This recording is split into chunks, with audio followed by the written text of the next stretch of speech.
Hello and welcome to another Purveyor of Light Capture One quick tip.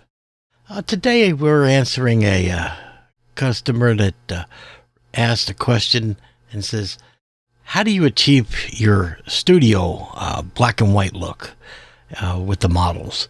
And I says, okay, we can do that. But just a forewarning here, I think most of you are going to be a little bit disappointed on how little I actually do to achieve the black and white look that I do with the models. Okay, so let's go ahead and jump right in here. We'll say this is what we're starting with. And this is my signature studio look. Okay? All right. So, again, as long as you shoot it right in the studio, the lighting and the shadows are falling in the right places, working it in Capture One is just really a piece of cake.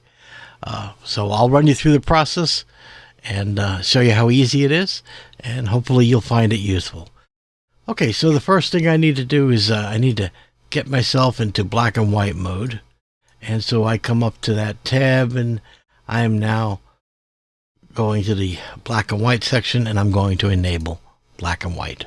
So that's the default process. Okay, I'm not going to do any messing with the color channels. Okay, so we're just going to leave them as they are. Then I'm going to come back to the develop module, and we're going to start with the curve. Now with the curve, I want to do a slight down curve. So I'm looking just where I'm bringing down that bronzing effect on the skin. Okay, and I can always come in and do a little more adjustment later as we need. But I just did that on the RGB channel. So now I'm looking, again, strictly by looks on the particular shot. I'm going to increase, of all things, the structure. And a lot of people would think that's counterintuitive, but the way Capture One works, it does a fantastic job on structure. So I increase the structure slightly. And then from there, I'm going to, of all things, I like the Dehaze tool in Capture One. It does a wonderful job of actually popping the subject off the background, and I'll show you the effect. Okay, so I'll just slide it over and watch.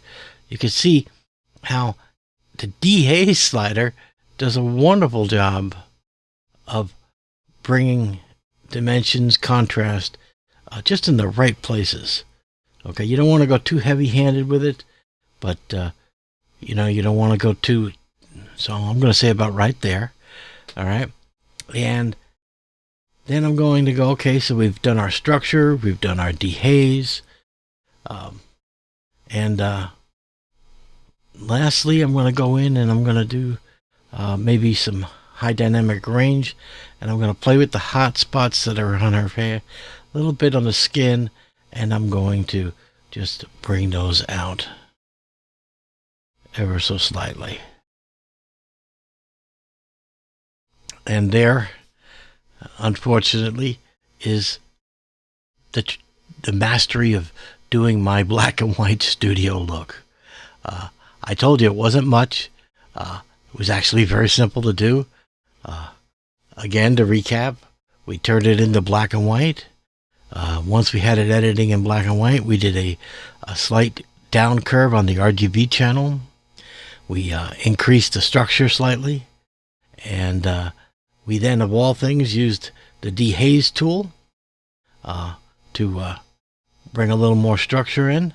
And then, depending on the shot that I could do any minor adjustments I wish, on exposure or that, or any local adjustments that I would need if there's any skin corrections and that to do. But that's basically it. So the before and the after. Okay, so there,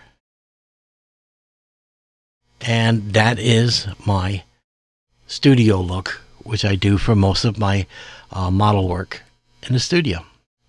So hopefully you found this useful, And hope you guys are doing good through all our crisis thing here that just seems to be ongoing forever.